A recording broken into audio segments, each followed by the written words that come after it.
Nous sommes là pendant 30 ans. Il y a une communauté étrangère avec un pays étranger qui s'appelle le Rwanda, avec les Tutsis, qui nous embête. Il y a 30 ans. Et nous trouvons que c'est normal. Donc nous ne pouvons pas parler d'autre chose parce que nous n'avons pas l'Angola, nous n'avons pas d'autres pays, la Zambie, la Tanzanie, le Burundi, Centrafrique, le Soudan. Non. Il y a un peuple qui se croit spécial, très mauvaise qualité d'individus, qui viennent en train de tuer les gens, tuer plus de 20 millions d'individus, et qui pensent que nous devons commencer à parler d'eux, nous devons regarder les institutions. Non. D'ailleurs, pour qu'il y ait la paix au Congo, nous devons nous rassurer que les institutions ne sont pas touchées ou dirigées à aucun individu qui a trait avec le Rwanda des Tutsis. Non. Il faut dire non. Là où ça vous a dérangé, vous bloquez. Vous bloquez. Et il faut les mettre tous en dehors des institutions. Tu viens comme un étranger ou comme un gars qui est venu sur la nationalité, nous disons oui ou non, c'est fini. On ne peut pas continuer à vivre comme ça. Et ça devient comme les normes que non. Vous savez, dans le gouvernement, il faut qu'il y ait un Tutsi. Et vous savez, les Tutsis ont droit. Ils ont quel droit? Ils ont droit chez eux au Rwanda. Ils n'ont pas droit au Congo. Ils ont droit de vivre chez eux au Rwanda. Le Congo n'est pas leur pays. Full stop. Il faut qu'on change. Et vous avez peur de dire ça. À un moment donné, ça doit s'arrêter. Je dis bien, ça doit s'arrêter. Et nous ne voulons pas continuer dans cette stupidité-là. Un peuple est appelé à émerger, à aller beaucoup plus vite de l'avant. On ne peut pas chaque fois tomber dans les mêmes erreurs et nous pensons que les gens viendront faire pour nous. Nous devons faire ça nous-mêmes. Allez.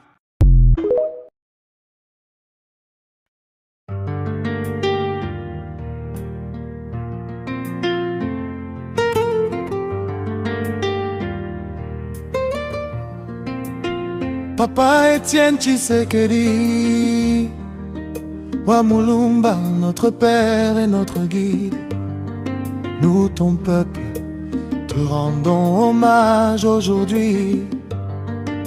Merci pour tous les sacrifices que tu as consentis pour la République démocratique du Congo. Merci d'avoir combattu la dictature, l'injustice et l'oppression.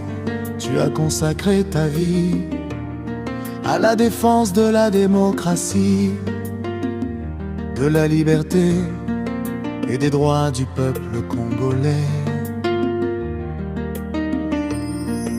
Tu restes pour nous un héros, une source d'inspiration et un modèle de courage, opposant fort, honnête et déterminé.